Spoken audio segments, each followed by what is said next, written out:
La existencia del maligno tiene su fundamento en la palabra misma.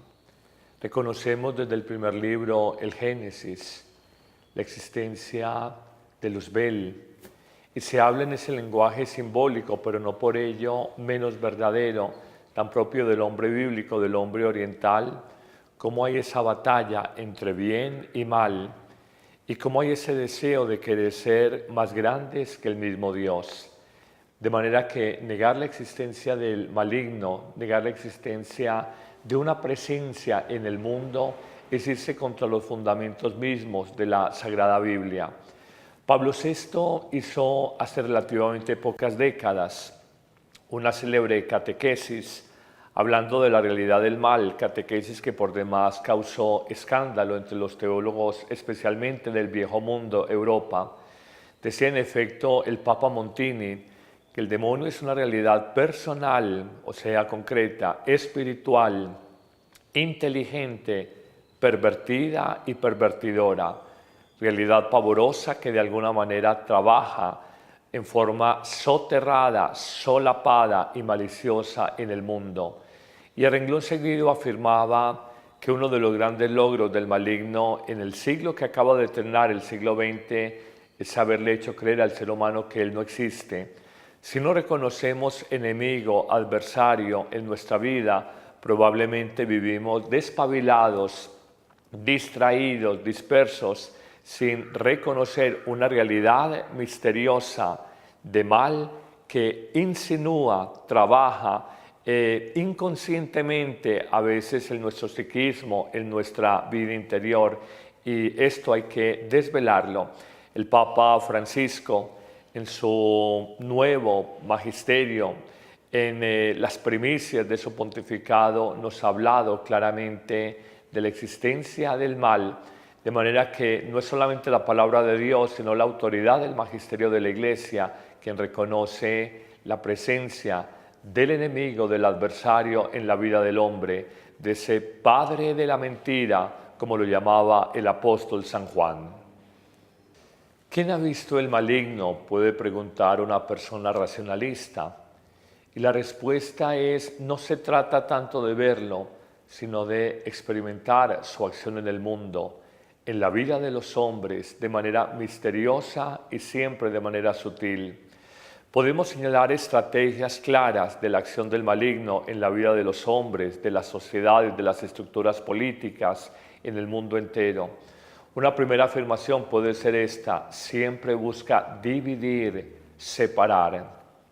Si la acción de Dios es unir a los hombres y mujeres por la fuerza del amor, la acción del maligno es siempre separar. De hecho, diablo viene del griego diabolos, que significa el que separa, por oposición a símbolo, lo que es unido. Siempre su acción es crear escisión, división, sospecha, separación, ruptura por envidias, por sospechas, por resentimientos entre los hombres y mujeres, entre los matrimonios, entre las familias. Hay una segunda acción muy clara del maligno y es ensoberbecer.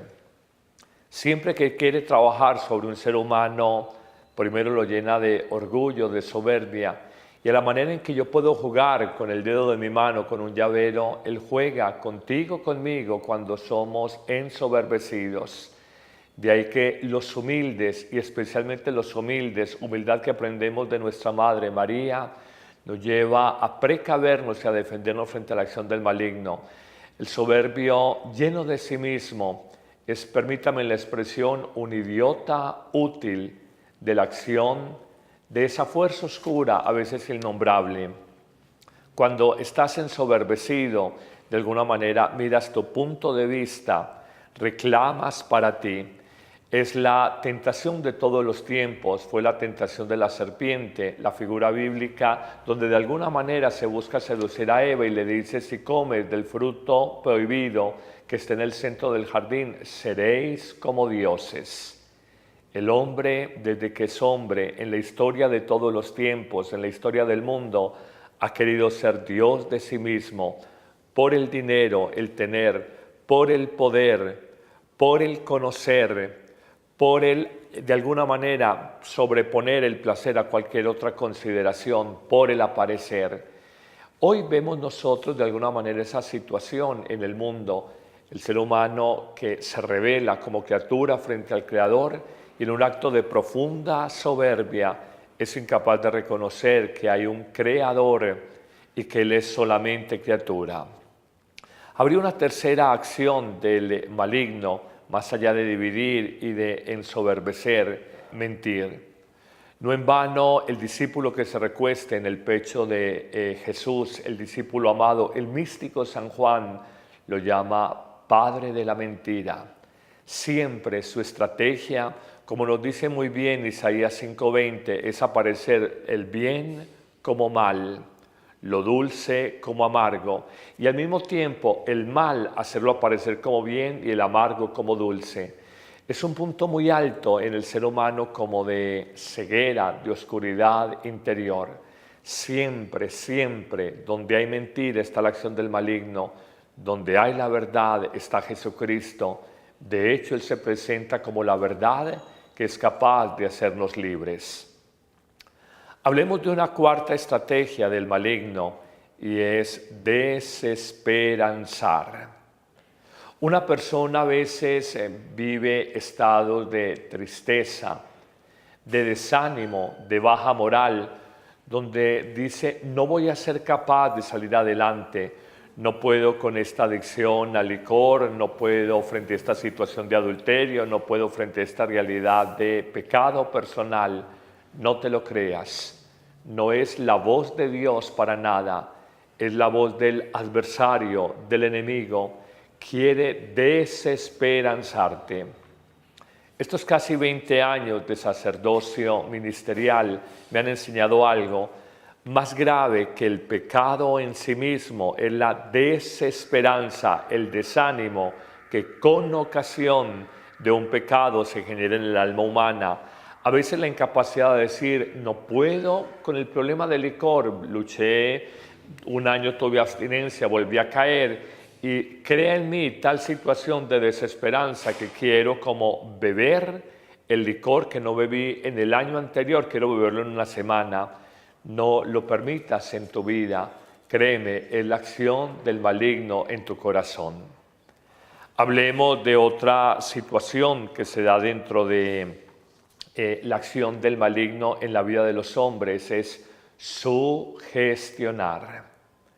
Parece increíble que una mujer de la estatura moral y de la estatura espiritual como la beata Madre Teresa de Calcuta haya tenido una tentación tan fuerte en los últimos años de su vida, según lo revelan las cartas inéditas, no conocidas o publicadas póstumamente, esto es, después de su muerte, donde ella asegura a su confesor y director espiritual que sintió durante varios años, especialmente en la etapa final de su vida, sintió un profundo desánimo y que se sentía como que su obra de caridad había sido inocua. Era una sugestión de su psiquismo donde pensaba que no había valido la pena toda su obra de caridad, por demás reconocida con importantes premios internacionales, su obra con las misioneras de la caridad, su obra con los pobres, más pobres del mundo. El maligno sugestiona. Trabaja en tu mente, en tu psiquismo y busca apartarte del plan de Dios, del designio de Dios, de la misión de Dios para tu vida. Hablaríamos de una sexta estrategia del maligno y es acusar. Se le dice el fiscal, el acusador. No sé si te das cuenta de algo en palabras de otro santo, José María Escrivá de Balaguer y Albás. Él decía, el maligno te quita la vergüenza para pecar, pero te devuelve la vergüenza para confesar el pecado. Te acusa y te dice, eres un miserable, eres un impuro, eres una persona codiciosa, eres un mediocre, eres un cómodo. Permanentemente te está señalando, te está enrostrando de alguna manera tu pecado personal, no para que haya un arrepentimiento, sino para desanimarte y en último término para que no puedas salir de la situación que estás viviendo. Parece increíble, pero cuando tratamos de detallar todas estas situaciones, identificamos claras estrategias del maligno a la hora de trabajar sobre la vida concreta de los hombres. Hablaríamos de una séptima y última estrategia, sin ser las únicas ni mucho menos, y es la de enceguecer. Perder la capacidad de discernimiento. Cuando una persona dice, no sé, perdí mi camino en la vida por ignorancia o porque había un estado de ofuscamiento, de oscurecimiento de su conciencia, que ella no tenía clara conciencia, permítame la redundancia, de su pecado personal. Es muy común en la práctica de nosotros los sacerdotes escuchar expresiones de los penitentes: Padre, 20 años estuve como ciego, yo no sabía lo que hacía, yo no tenía tanta y tan clara conciencia del mal que hacía, de cómo hice sufrir a una esposa con mi adulterio, de cómo lo oí muchas veces ayudando en la cárcel de Bellavista. Padre, yo sabía que matar era malo, pero no sabía que era tan malo ni que generé tanto dolor en tantas familias.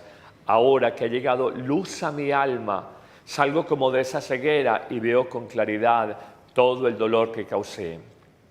Recordamos la expresión de Cristo en la cruz: perdónales porque no saben lo que hacen. Ese no saber lo que hacía la turba que gritaba la crucifixión del Hijo de Dios es ignorancia. Y esa ignorancia, en último término, es ceguera, ceguera del corazón, acción del maligno. Termino simplemente con esta reflexión: ¿qué hacer frente al mal?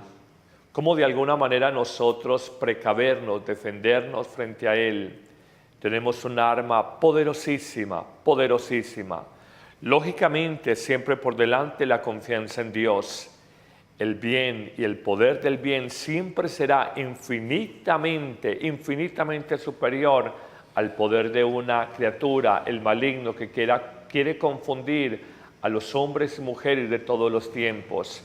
Pero más allá de la confianza en Dios, que está siempre en primerísimo lugar, pienso en el papel fundamental de María, nuestra Madre.